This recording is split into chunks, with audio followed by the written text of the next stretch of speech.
नतीजा खेज़ हो या ना हो उसके लिए इम्पॉर्टेंट ये भी है रीवा कि हकीकत पसंद भी हों, जो भी पॉइंटर्स रखे जाएं दोनों तरफ से, क्योंकि मुतालबात तो बहुत सारे होते हैं, फिर उसके अंदर से कुछ चीज़ें होती हैं जिसके ऊपर दोनों का कंसेंसस हो जाता है। आपकी नज़र में वो क्या इम्पॉर्टेंट चीज़ें हैं जो हुकूमत को भी और अपोजिशन को भी रखनी चाहिए और वहाँ से स्टार्ट करें और वो बिल्कुल इनकॉम्परेबल है? जी शुक्रिया लीना। मैं सॉरी थोड़ा सा पेसिमिस्टिक व्यू इस वक्त लूंगी। मेरा ख्याल है अभी इट्स टू प्रेमेच्योर टू से कि हालात बेहतरी की तरफ जा रहे हैं और अब जो है बर्फ पिघल गई है और बस कुछ जो है ट्रांसफॉर्मेशन होगा रिलेशंस में। अभी कुछ ही दिनों में मेरा ख्याल है आप ये इस कंक्लूजन तक भी नहीं पहुंच सकते। एक अच्छी शुरुआत है, अब लेट्स सी, हो सकता है कल परसों बिल्कुल फिर से बैक टू स्क्वायर वन हम चले जाएं।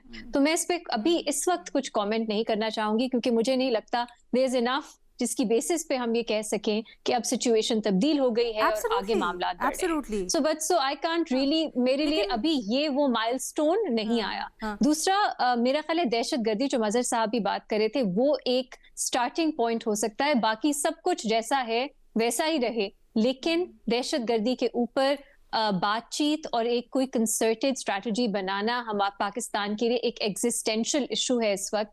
तो मेरा ख्याल है इस पे दोनों साइड्स को रिगार्डलेस बाकी जो कुछ भी हो रहा हो इस पे उन्हें साथ बैठना है। और इसमें मुझे लगता है इस इशू पे एटलीस्ट एक हम तसलसल से देख रहे हैं कि काम हो रहा है। तीसरी चीज अलीना, मेरी नजर में जो फंडामेंटल्स हैं इस सिस्टम के, वो बातचीत से हल नहीं होंगे। वो फंडामेंटल्स तभी तब्दील होंगे जब पीपल्स पार्टी और पीएमएलएन में कोई इश्यूज सामने आए और वो जिस तरह साथ मिलके इस सिस्टम का हिस्सा हैं उनमें कोई दूरियां पैदा हो, या जो ताकतवर हलके हैं उनकी सोच में कोई तब्दीली आए, या पीटीआई जो है और इमरान खान साहब है उनमें कोई फंडामेंटल एक तब्दीली आए एज अ पार्टी। इन तीनों चीजों, जब तक ये इनमें से कुछ एक नहीं होता, मुझे कोई फंडामेंटल तब्दीली इस सिस्टम में नजर नहीं आती। हाँ, कुछ चीजें हैं, कुछ रिलीफ आपको मिल सकता है, कुछ शायद जो हुकूक की सिचुएशन है, डिसेंट की सिचुएशन है, उसमें बेहतरी आ सकती है, कुछ छोटे मोटे एहतजाज करने का हक आपको मिल सकता है, ये चीजें हो सकती हैं। लेकिन फंडामेंटल जो सिस्टम चेंजेस हैं जो इस सिस्टम में है, वो मैं नहीं देखती बातचीत के जरिए हल होते हुए। एक आखिरी बात थोड़ा सा मैं करना चाहूंगी अगर आप मुझे मौका दें। एक, मुझे लगता है इस ओवरऑल स्टेबिलिटी की हम बात करते हैं, गैर यकीनी सिचुएशन की बात करते हैं, उसमें एक जो है ना फैक्टर, वो है हमारे एक सेनेटर साहब जो हर चैनल पे जाते हैं और इस तरह की वो बातें करते हैं जो मुझे नहीं समझ आती एक सिटिंग सेनेटर कैसे कर सकता है। आजकल उन्होंने नई बात करना शुरू की है कि 500 से 5000 पॉलिटिशियंस को मार दिया जाए तब हम बेहतरी की तरफ जा सकते हैं। अब आप खुद सोचें, हम संजीदगी से बात कर रहे हैं, दहशतगर्दी का मामला है, फॉरेन अफेयर्स में इतने ज्यादा इश्यूज हैं उसका मामला है, इंटरनल हमारी क्या सिचुएशन है, और हर चैनल पे इन्हें प्लेटफॉर्म मिलता है। शायद समझा जाता है ये ताकतवर जो हल्के हैं उनकी नुमाइंदगी करते हैं।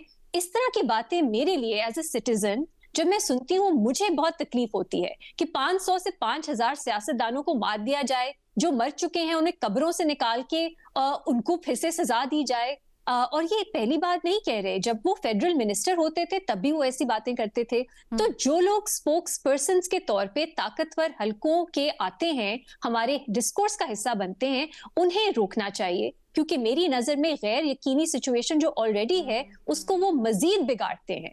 और ऐसा लगता है कि पता नहीं क्या चल रहा है। अब वो 28th अमेंडमेंट के बारे में भी अजीब बातें करते हैं। सो ये, अगर आपको थोड़ी सी स्टेबिलिटी, सर्टेनिटी चाहिए, तो इस तरह के लोगों को मेरा ख्याल है कुछ अकाउंटेबल ठहराना चाहिए, क्योंकि ये बहुत बिगाड़ते हैं जो ओवरऑल डिस्कोर्स की हमारी शक्ल है ना, उसको मेरी नजर में। ठीक है। अच्छा, एक कैन यू बिलीव कि 500 से 5000 लोगों को मार दो, सियासतदानों को जो मर चुके हैं उनको निकालो, और एक बार नहीं कहा, 2 बार, 3 बार तो मैं सुन चुकी हूँ पिछले 1-2 दिनों में वो ये बात कर रहे हैं।